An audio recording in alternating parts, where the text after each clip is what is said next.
Hello all, చూడండి ఇప్పుడు మనం టీఎస్పిఎస్సి గ్రూప్ 1 సిలబస్ని అనాలిసిస్ చేద్దాం. ఓకేనా? అండ్ నెక్స్ట్ మనం స్ట్రాటజీ కూడా వేరే వీడియోలో చేద్దాము. బట్ ప్రస్తుతం అయితే సిలబస్ అనాలిసిస్ అనేది చేద్దాం. ఓకేనా? మనము ఎల్టీఎక్స్ క్లాసెస్ నుంచి న్యూ బ్యాచెస్ అనేవి స్టార్ట్ అయ్యాయి. ఓకేనా? న్యూ బ్యాచెస్ అనేవి TSPSC APPSC and UPSC infinity కూడా స్టార్ట్ అవ్వడం అనేది జరిగింది అనమాట. ఓకేనా? జనరల్గా మనం యూపీఎస్సి ఇన్ఫినిటీ సిలబస్ కోర్స్ కేవలం 60,000 రూపీస్కి ఇవ్వడం జరుగుతుంది. ఇది మనకి లైవ్ ప్లస్ రికార్డెడ్ క్లాసెస్ అనేవి వస్తాయి. ఓకేనా? లైవ్ ప్లస్ రికార్డెడ్ క్లాసెస్ వస్తాయి. ఇప్పుడు మెయిన్ మన కాన్సన్ట్రేషన్ అంతా కూడా టీఎస్పిఎస్సి అండ్ ఏపీపీఎస్సి. ఓకేనా? మనకి ఆల్రెడీ ఆంధ్ర నుంచి తెలంగాణ నుంచి నోటిఫికేషన్ పడుతుంది అన్న క్లారిటీ వచ్చింది. ఎందుకు అంటే మినిస్ట్రీ ఆఫ్ ఫినాన్స్ వాళ్ళు 2 స్టేట్స్ వాళ్ళు కూడా యాక్సెప్టెన్స్ అనేది ఇవ్వడం జరిగింది. అండ్ పర్టికులర్గా టీఎస్పిఎస్సి చూస్తే ఇక్కడ ఎక్కువ పోస్ట్స్ అనేవి ఉండడం జరిగింది. ఓకేనా? ఎక్కువ పోస్ట్స్ అనేవి ఉండడం జరిగింది. Okay, fine. అండ్ నెక్స్ట్ మధ్యలో నేను చెప్తున్నాను ఏంటి అంటే, మీరు ఒక డేట్ గుర్తుంచుకున్నామా? ఆ డేట్ 15th ఏప్రిల్. ఓకేనా? ఎందుకు ఈ డేట్ గుర్తుంచుకోమంటున్నానో కూడా మీకు చెప్తాను. ఓకేనా? సో మనకి నోటిఫికేషన్ వచ్చిన తర్వాత టైం అనేది హార్డ్లీ 3 to 4 months అనేది ఉంటుంది. ఓకే, నోటిఫికేషన్ వచ్చిన తర్వాత 3 to 4 months ఉంటుంది. సో ఈ టైంలో మనం చదవలేము. అయితే ఎప్పుడు చదవాలి? అందుకే ఇప్పుడు ముందు ఎర్లీగా క్లాసెస్ అనేవి తీసుకోండి. ఓకేనా? ఎర్లీగా క్లాస్ అనేది తీసుకుంటే మీకు యాక్సెసిబిలిటీ వస్తుంది. యాక్సెసిబిలిటీ వస్తే మీరు 3 to 4 months అనేది నెక్స్ట్ రివిజన్ చేసుకోవడానికి సరిపోతుంది. అండ్ ఇప్పటి నుంచి నోటిఫికేషన్ ఇచ్చినంత వరకు కూడా మీరు క్లాసెస్ అనేవి వింటారు. మనకి ఇందులో లైవ్ ప్లస్ రికార్డెడ్ క్లాసెస్ అనేవి వస్తాయి. ఓకేనా? లైవ్ ప్లస్ రికార్డెడ్ క్లాసెస్ అనేవి వస్తాయి. ఇది ఫీజు ఎంతమ్మా? ఫీజు కేవలం గ్రూప్ 1 ఏపీపీఎస్సీ అయితే 45,000, టీఎస్పిఎస్సి కూడా గ్రూప్ 1 కేవలం 45,000 రూపీస్కి ఇవ్వడం జరుగుతుంది. 45,000 రూపీస్కి మీకు ఏమేమి వస్తాయో కూడా నేను లాస్ట్ స్లైడ్లో ఎక్స్ప్లెయిన్ చేస్తాను. సిలబస్ అంతా చెప్పిన తర్వాత అప్పుడు మీకు క్లారిటీగా అర్థమవుతుంది అనమాట. కేవలం 45,000 రూపీస్, అది కూడా మీరు ఈఎంఐ కడుతూ సాల్వ్ చేయొచ్చు. ఓకేనా? మంత్లీ ఈఎంఐ 5,000 రూపీస్ కడుతూ మీరు జాయిన్ అనేది అవ్వచ్చు అనమాట. నోటిఫికేషన్ వచ్చినంత వరకు సిలబస్ అనేది క్లాసెస్లో వినండి. ఒకసారి నోటిఫికేషన్ వచ్చిన తర్వాత మీరు దాన్ని స్పీడ్గా రివైజ్ అనేది చెయ్యొచ్చు. Yes, right. సో మనకి కోర్స్ మొత్తం కూడా లైఫ్ టైం వ్యాలిడిటీ రాబోతుంది. వ్యాలిడ్ ఎంతవరకు అమ్మా? 15th ఏప్రిల్ వరకు. అందుకే డేట్ అనేది చెప్పడం జరిగింది. 15th ఏప్రిల్ వరకు మాత్రమే ఈ ఫీజు. 15th ఏప్రిల్ తర్వాత మనము ఈ ఫీజు అనేది రివైజ్ అవ్వబోతుంది. ఫీజు అనేది పెరగబోతుందమ్మా. 45,000 రూపీస్ 5 to 10,000 దాకా ఫీజు అనేది పెరగబోతుంది. సో అందుకే ఎర్లీగా డెసిషన్ తీసుకోండి. చూడండి, నంబర్ ప్రత్యూష మేడంది. మీరు వెంటనే మేడంకి కాల్ చేసి మీకు ఏ క్వేరీ ఉన్నా కూడా సాల్వ్ చేయొచ్చు అనమాట. ఇప్పుడు మనం నీట్గా టీఎస్పిఎస్సి గ్రూప్ 1 సిలబస్ని అనాలిసిస్ చేద్దాం. చూడండి. Okay, yes, welcome to LTX classes. అందరికీ మనం ఇప్పుడు ఈ వీడియోలో టీఎస్పిఎస్సి గ్రూప్ 1 సిలబస్ని డీటెయిల్డ్గా అనాలిసిస్ చేద్దాం. ఎగ్జామ్ ప్యాటర్న్ అన్నీ కూడా. ఓకేనా? ఎస్, ఆర్టికల్ తీసుకొస్తుంది దిస్ ఈజ్ శ్రీనివాస్. మనం అఫీషియల్గా టీఎస్పిఎస్సి నోటిఫికేషన్ నుంచి తీసుకోవడం జరిగింది. ఆ వెబ్సైట్ నుంచి మనం తీసుకోవడం జరిగింది. సో ఈ సిలబస్ అనేది మనం చూడొచ్చు అనమాట. ఇక్కడ క్లియర్గా ఏమిస్తున్నాడు? For the post of group 1 services అనమాట.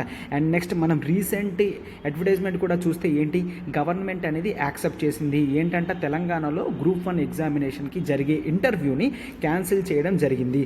ఓకేనా? ఇక్కడ ఇంటర్వ్యూ ఇది ఏదైతే ఉందో దాన్ని నేను అందుకే కొట్టేస్తున్నానమ్మా, 100 మార్క్స్. బట్ మార్క్స్ ఏంటి, ఎలా అడ్జస్ట్ చేస్తారనేది ప్రస్తుతానికి చెప్పలేదు. బట్ ఇంటర్వ్యూ అయితే 100 మార్క్స్ పోతుంది. అయితే సార్ ఇంటర్వ్యూ పోతే మీరు ఎక్కడ గెయిన్ అవ్వాలి అంటే మెయిన్స్లో గెయిన్ అవ్వాలి. ఇదంతా చూసారు కదమ్మా, ఇదంతా మెయిన్స్ ఎగ్జామ్, రిటర్న్ ఎగ్జామ్ అనమాట. అందులో మీరు గెయిన్ అయితేనే ఇంటర్వ్యూ అనేది తీసేస్తున్నారు కాబట్టి అది మీ ర్యాంక్ అండ్ రోల్ని ప్లే చేస్తుంది. ఈ ఎగ్జామ్లో ఫస్ట్ సిరీస్లో మనకి ప్రిలిమ్స్ మాత్రమే ఉంటుంది. ప్రిలిమ్స్ నుంచి మీరు కేవలం ఆబ్జెక్టివ్ క్వశ్చన్స్ అంటే బబ్లింగ్ అనేది చేస్తారు. ఎన్ని క్వశ్చన్స్ ఇస్తాడంట? 150 క్వశ్చన్స్ ఇస్తాడు. మీకు ఒక్కొక్క క్వశ్చన్ ఒక్కొక్క మార్క్, అంటే టోటల్ 1 మార్క్ అనేది ఉంటుంది అనమాట. Okay, 150 marks. టైం ఎంత ఇస్తారు? 2.5 hours అనేది ఇవ్వడం జరుగుతుంది. ఓకేనా? 150 క్వశ్చన్స్ని 2.5 hours సాల్వ్ చేయాలి. అంటే ఇక్కడ మీకు లిటరల్లీ 150 క్వశ్చన్స్కి 150 minutes అనేది ఇవ్వడం జరుగుతుంది. ఓకేనా? అవునా కదా? 150 క్వశ్చన్స్కి 150 minutes అనమాట. ఇక్కడ general studies and mental ability అన్నీ కలిపి ఉంటుంది కాబట్టి మీకు ఈజీగా టైం అనేది సరిపోతుంది. ఎప్పుడు సరిపోతుంది? ఎప్పుడైతే మీరు ప్రిలిమ్స్ క్వశ్చన్ని బాగా అర్థం చేసుకొని సింపుల్గా చదవగలరో. అంటే మీకు క్వశ్చన్స్లో ట్రాప్ పాయింట్స్ అనేవి కావాలి. ఆ ట్రాప్ పాయింట్స్ అనేవి మనము మన క్లాస్లో ప్రొవైడ్ చేస్తాము. అండ్ డైలీ బేసిస్ మీద మనం కరెంట్ అఫైర్స్ కూడా మనం జనరల్గా చెప్తామన్నమాట. ట్రాప్ హాట్ పాయింట్స్ ప్రతిదీ కూడా ఎగ్జామినేషన్ పాయింట్ ఆఫ్ వ్యూలో మనం క్లాస్లో డిస్కషన్ చేయడం అనేది జరుగుతుంది. సో మీరు ప్రిలిమ్స్ అనేది 2.5 అవర్స్లో 150 క్వశ్చన్స్ ఫిల్ చేసి మ్యాక్సిమం మార్క్స్ ఎంతమ్మా 150 మార్క్స్ అనమాట. ఇది ప్రిలిమ్స్ అనేది జరుగుతుంది. ప్రిలిమ్స్ అనేది జరిగిన తర్వాత మనకి నెక్స్ట్ మెయిన్ ఇంపార్టెంట్ వన్ ఏంటమ్మా, అందరికీ కూడా చాలా ఇంపార్టెంట్, మెయిన్స్. మెయిన్స్లో మనకి రిటర్న్ ఉంటుంది. రాయడం అనేది అంత ఈజీ కాదు, నేను చెప్తాను. మనం ఏం ప్రొవైడ్ చేస్తున్నాం ఎల్టీఎక్స్ క్లాసెస్ నుంచి మీకు ఏ విధంగా గ్రూప్ 1కి మిమ్మల్ని తయారు చేస్తామో మేము లాస్ట్లో చెప్తాను, చూడండి ఒకసారి, ఓకేనా. ఎగ్జామినేషన్ ఇంగ్లీష్ పేపర్ ఉంటుంది. English paper 3 hours 150 marks. ఇది క్వాలిఫైయింగ్ పేపర్ మాత్రమే. ఆ తర్వాత మనకి జనరల్ ఎస్ఐ ఉంటుందన్నమాట. ఆ జనరల్ ఎస్ఐ చూడండి ఏంటంటే సోషల్ ఇష్యూస్, సోషల్ ప్రాబ్లమ్స్ మీద, issues of economic growth and justice మీద, డైనమిక్స్ ఆఫ్ ఇండియన్ పాలిటిక్స్ మీద, cultural historical heritage of India మీద, development in science and technology, education and human resource development. ఈ 6 topics నుంచి మనకి SI questions అనేవి రావడం జరుగుతుంది, ఓకేనా. డ్యూరేషన్ వచ్చేసి 3 అవర్స్లో ఎగ్జామ్ అనేది రాయాలి.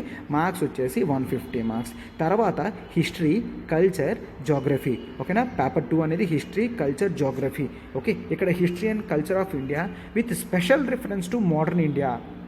వాడు క్లియర్గా టైం అనేది ఇవ్వడం జరిగింది. ఏంటి 1757 నుంచి 1947 దాకా చదవమని. And history and cultural heritage of Telangana, ఓకేనా. Telangana cultural heritage and geography of India and Telangana and Indian geography 2 కూడా చదవాలి. సో ఇక్కడ చదివితే సరిపోతుందంటే మనము ఆన్సర్ అనేది ఇక్కడ రాయాలి. సో ఆ ప్రిపరేషన్ అనేది కంప్లీట్గా వేరేగా ఉంచాలన్నమాట. డ్యూరేషన్ అంతా ఇక్కడ కేవలం 3 అవర్స్ మాత్రమే ఉంటుంది. 150 మనకి మార్క్స్ అన్నమాట. ఆ తర్వాత Indian society, constitution and governance, okay.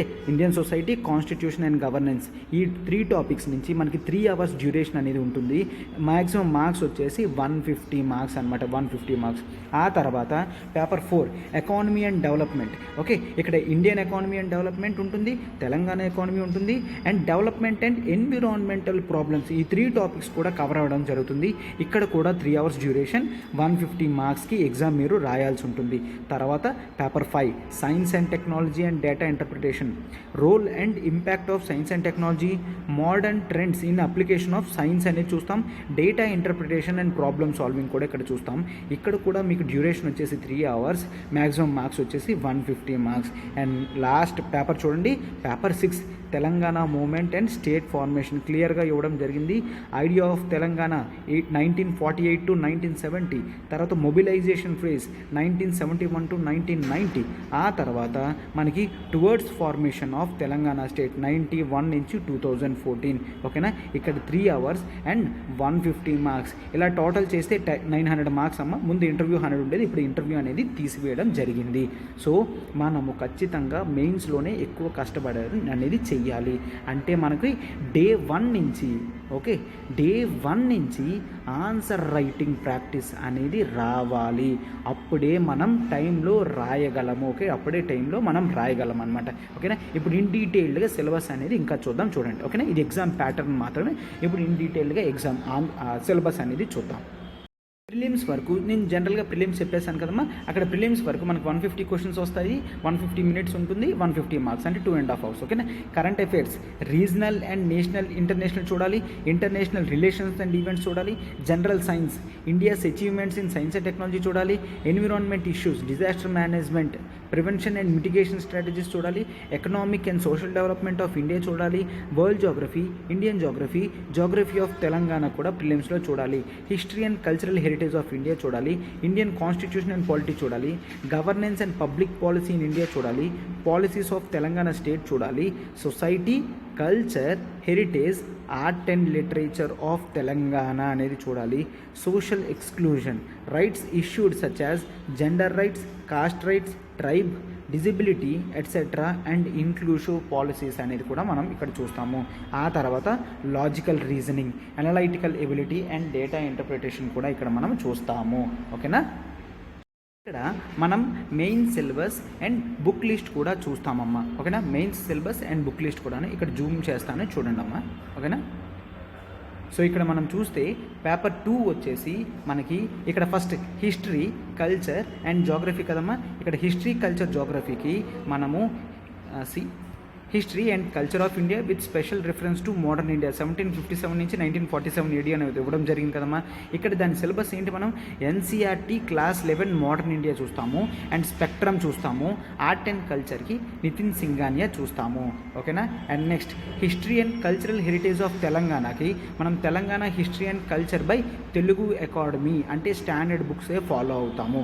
Geography of India and తెలంగాణకి ఎన్సీఆర్టీ క్లాస్ 9 అండ్ 212 అనేది చూస్తాము. Indian geography by Majid Husain చూస్తాము. Telangana regional geography from Telugu academy చూస్తాము. అండ్ నెక్స్ట్ తర్వాత ఏంటి, మనం Indian society constitution and governance, Indian society structure, issues and social movements book list ఏం చూస్తాం, Telugu academy social okay, Telugu academy మీద social structures, issues and policies అనేది book ఉంది. ఆ బుక్ దీనికి కంప్లీట్గా సరిపోతుంది అనమాట. అండ్ కాన్స్టిట్యూషన్ ఆఫ్ ఇండియాకి ఇండియన్ పాలిటీ బై లక్ష్మీకాంత్ మాత్రమే చూస్తాం. అదే ద బెస్ట్ సోర్స్ అనమాట. ఓకేనా. ఇక్కడ ఇచ్చిన ప్రతిదీ కూడా బెస్ట్ సోర్సెస్లోంచి మనం ఇవ్వడం జరుగుతుంది. గవర్నెన్స్ అండ్ ఎథిక్స్లో Indian governance by M Laxmikanth చూస్తాము. Ethics and integrity aptitude by G Subbarao అనేది మనం చూస్తామన్నమాట. And next economy and development paper వచ్చేసరికి Indian economy NCERT class 12 economics చూస్తాం. And Indian economy by Ramesh Singh చూస్తాము. తెలంగాణ ఎకానమీకి తెలుగు అకాడమీ రిలీజ్ చేసిన Telangana regional economy for competitive exams అనేది మనం క్లియర్గా చూస్తాము.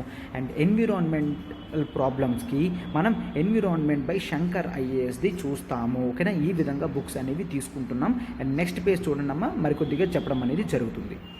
Next science and technology and data ఇంటర్ప్రిటేషన్కి role and impact of science and technology మనం ఎవరిది, science and technology by Ravi P అగ్రహారీది బుక్ చూస్తాము. And modern trends in application of knowledge of సైన్స్కి science and technology same Ravi P Agrahari book చూస్తాము. And next data ఇంటర్ప్రిటేషన్కి analytical and logical reasoning by Arihant series book అనేది మనం follow అవుతాం అనమాట. So ఇవి వీటికి best books. And Telangana movement state formation వీటన్నిటికీ కూడా మనము Telangana movement state formation Telugu academy చూస్తాము. And Andhra Pradesh by Raghunath Rao book అనేది చూస్తాము. సో ఈ 3 ఫేసెస్ కూడా ఇన్ డీటెయిల్డ్గా ఈ బుక్స్లో కవర్ అవ్వడం అనేది జరుగుతుందన్నమాట. సో ఇప్పుడు మనం ఈ సిరీస్లో వాట్ ఆర్ ద బుక్స్ అనేది చూసాము, సిలబస్ ప్యాటర్న్ అనేది చూసాము. ఇప్పుడు ఆ బుక్స్ ఎలా ఉంటాయో కూడా నేను జనరల్గా చూపిస్తాను, చూడండి అమ్మా. ఇవి బుక్స్ అని అనమాట. ఓకే. తెలంగాణ హిస్టరీ కల్చర్ కానీ, ఆంధ్రప్రదేశ్ కానీ, Indian art and culture Nitin Singhania కానీ, Telangana regional geography Indian economy by Ramesh Singh, geography world Majid Husain కానీ, fundamental physical geography science and technology by Ravi P Agrahari. ఓకేనా. Governance polity Laxmikanth, social issues ఇవన్నీ తెలుగు అకాడమీ బుక్స్. అండ్ ఇంకా స్టాండర్డ్ బుక్స్ అన్నీ ఎన్సీఆర్టీస్తో కలిపి పిక్చర్స్ లాగా పెట్టడం అనేది జరిగింది. ఓకేనా. ఇది కూడా మనకి Telangana state public service commission అనేది ఇవ్వడం జరిగింది. అంటే ఆ సోర్సెస్ అన్నీ కూడా మనము కవర్ చేస్తాము మన క్లాసెస్లో కూడాను. సో ఇది ఇన్ జనరల్గా. అయితే ఇప్పుడు మనము ఎల్టీఎక్స్ క్లాసెస్ నుంచి ఏం స్పెషాలిటీ అనేది చూద్దాం, చూడండి ఒకసారి. సార్ అంతా బాగానే చెప్పారు. ఇప్పుడు వై ఎల్టీఎక్స్ క్లాసెస్ అనేది నేను చెప్తాను. వై ఎల్టీఎక్స్ క్లాసెస్ అనేది నేను చెప్తాను. మనము క్లాసెస్ అనేవి ఏ ఓరియంటేషన్లో చెప్తాము, సివిల్స్ ఓరియంటేషన్లో చెప్తాము. సార్ అంత అవసరమా అంటే సివిల్స్ ఓరియంటేషన్లోనే క్లాసెస్ విన్న వాళ్ళు మాత్రమే మెయిన్స్లో క్వాలిఫై అవ్వగలరు. మెయిన్స్ ఎగ్జామ్లో క్వాలిఫై అవ్వాలంటే సివిల్స్ ఓరియంటేషన్తోనే క్లాస్ అనేది వినాలి. అండ్ నెక్స్ట్ వచ్చేసి నేను చెప్పాను ప్రిలిమ్స్ లెవెల్ ఫస్ట్ లెవెల్ ఉంటుంది. ఆ ప్రిలిమ్స్ అనేది మీరు ఎక్కువ క్వశ్చన్స్ అనేది అటెంప్ట్ చేస్తేనే మీరు ఈజీగా 150 మినిట్స్లో 150 క్వశ్చన్స్ రాయగలరు. సో దాన్ని సాల్వ్ చేస్తూ మనం డైలీ సిఏ కోర్స్ అనేది స్టార్ట్ చేయడం జరిగింది. దీంట్లో మనం ఎంసీక్యూస్ క్వశ్చన్స్ అనేవి పెట్టడం జరుగుతుంది అనమాట. డైలీ బేసిస్ మీద 9 o'clock నుంచి మనం క్వశ్చన్స్ అనేది డిస్కషన్ చేస్తాము, స్టూడెంట్స్ని పార్టిసిపేషన్ చేస్తాము. సో వాళ్ళకి ఇక్కడ ఏం చెప్తాము, అక్కడ ఎగ్జామ్లో ఏ ట్రాప్ పాయింట్స్ ఉన్నా ఎలా ఫైండ్ అవుట్ చేయాలి అండ్ ఇంటెలిజెంట్ ఎలిమినేషన్ టెక్నిక్స్ ఏంటో కూడా అన్నీ చెప్తాము. మనం ఇక్కడ డైలీ సిఏలో కేవలం ద హిందూ మాత్రమే కాదు, Indian express, live mint, down to earth, PIB, and Yojana and Kurukshetra magazines వీటన్నిటిలోని తీసి క్వశ్చన్స్ అనేవి పిక్ చేసి చేయడం జరుగుతుంది. ఓకేనా. And next main. Okay, prelims qualify అయిపోయిన తర్వాత మెయిన్స్కి లెక్క ఏంటి? మిగిలిన ఇన్స్టిట్యూట్స్లో క్లాసెస్ చెప్పి వదిలేస్తారు, బట్ మనకి అలా కాదు. మీరు డే 1 నుంచి కూడా మెయిన్స్ ఆన్సర్ రైటింగ్, మనకి editorial analysis answer writing programme అనేది ఉంది. సో దీనికి మీకు యాక్సెసిబిలిటీ అనేది ఇవ్వడం జరుగుతుంది. సో దీనివల్ల మీరేంటి డైలీ బేసిస్ మీద ఆన్సర్స్ అనేవి రాస్తారు. ఓకేనా. ఇది కార్తిక్ సార్ తీసుకుంటున్నారు అనమాట. ఓకేనా, కార్తిక్ సార్ తీసుకుంటున్నారు. సో మీకు ఫస్ట్ లెవెల్లో డైలీ ఎంసీక్యూస్కి ఎవరు తీసుకుంటున్నారు? మై సెల్ఫ్, నేనే తీసుకుంటున్నానమ్మా. ఓకేనా. This is Srinivas. నేను మీకు ప్రిలిమ్స్కి 100% గైడెన్స్ అనేది నేను ఇవ్వగలను. నెక్స్ట్ మెయిన్స్కి కార్తిక్ సార్ డైలీ బేసిస్ మీద ఆన్సర్ రైటింగ్ అనేది రాస్తారు. అండ్ నెక్స్ట్ ఆ తర్వాత మన క్లాసెస్ అనేవి ఎలాగా smooth oriented student centric classes అనేవి ఉంటుంది. స్టూడెంట్ సెంట్రిక్ క్లాసెస్ అనేది ఉంటుంది. అంటే ఏంటి? క్లాసెస్ అనేది మనం బైలింగ్యువల్లో చెప్పడం అనేది జరుగుతుంది. ఎప్పుడైతే మనం తెలుగు ఇంగ్లీష్ మిక్స్ చేస్తామో మీకు క్లాస్ అనేది సింపుల్గా అండర్స్టాండబుల్ లాంగ్వేజ్లోనే ఉంటుంది. స్టాండర్డ్ బుక్స్ అన్నీ కూడా చదువుతాం చెప్తాం కాబట్టి మీకు ఏ విధమైన ప్రాబ్లం కూడా ఉండదన్నమాట. అండ్ బుక్స్ కూడా ఏమేమి ఉండాలి అనేది ఆల్రెడీ మనం పెట్టడం అనేది జరిగిందనమాట. సో ఒక్కసారి ఎల్టీఎక్స్ క్లాసెస్ వీడియో చూసిన తర్వాత మీరు డెసిషన్ అనేది తీసుకోండి. ఇక్కడ మీరు ఆలోచిస్తే మాత్రమే వైజ్ డెసిషన్ అనేది రేషనల్గా తీసుకోగలరు. ఓకే, వైజ్ డెసిషన్ రీజనల్గా తీసుకోగలరు. సో వెంటనే ఎర్లీగా తీసుకోవడం చేస్తేనే మీకు యాక్సెసిబిలిటీ అనేది వస్తుంది. మీరు క్లాసెస్ అనేది వినొచ్చు. అండ్ నెక్స్ట్ ఒకసారి ఓరియంటేషన్ వచ్చింది అంటే మీరు ప్రాసెస్ అనేది స్పీడప్ చేయొచ్చు. నోటిఫికేషన్ వచ్చిన తర్వాత మీకు లైవ్ ప్లస్ రికార్డెడ్ క్లాసెస్ మీరు యాక్సెసిబిలిటీ చేయొచ్చు. మీకు డే 1 నుంచి గ్రూప్ 1కి లైవ్ ప్లస్ రికార్డెడ్ క్లాసెస్ అనేది యాక్సెసిబిలిటీ ఉంటుంది. ఎంతమా ఫీజు వచ్చేసి కేవలం 45,000 రూపీస్వే. అది కూడా మీరు మంత్లీ ఈఎంఐతో కూడా కట్టచ్చు అనమాట. సో అందుకనే చెప్తున్నాను అఫోర్డబుల్ ప్రైసెస్. మనకి ఇన్ని కోర్స్ ప్యాకేజ్తో అన్ని క్లాసెస్, జిఎస్ క్లాసెస్ అన్నీ చెప్తూ ప్రిలిమ్స్ క్వశ్చన్స్ ఇస్తూ అండ్ మెయిన్స్ ఆన్సర్ రైటింగ్ ఇస్తూ ఇన్ని మనకు ఎవరు కూడా ఇంత తక్కువ ఫీజులో ఇవ్వడం అనేది జరగదు. సో అందుకనే డెసిషన్ అనేది వైజ్గా తీసుకోండి అని చెప్తున్నాను అనమాట. ఓకేనా. ముందు కూడా చెప్పాను కదమ్మా ఎందుకు అనేసి. సో అందుకే ఎల్టీఎక్స్ క్లాసెస్ అని చూసిన తర్వాత అయినా మీరు డెసిషన్ తీసుకుంటే మీకు బాగుంటుంది. ఓకేనా. స్టూడెంట్ సెంట్రిక్ బైలింగ్వల్ క్లాస్ ఉంటుంది. మీకు రెగ్యులర్ అన్లిమిటెడ్ యాక్సెసిబిలిటీ ఉన్న లైవ్ ప్లస్ రికార్డెడ్ క్లాసెస్ ఉంటుందన్నమాట. సో డిలే చేయకండమ్మా, వెంటనే ప్రత్యూష మేడంకి కాల్ చేయండి, ఎన్రోల్మెంట్ అనేది చేసుకోండి. ఓకేనా. ఎన్రోల్మెంట్ అనేది వెంటనే చేయండి అమ్మా. ఇది మనం అనాలిసిస్ మొత్తం కూడా చెప్పడం జరిగింది. And thank you.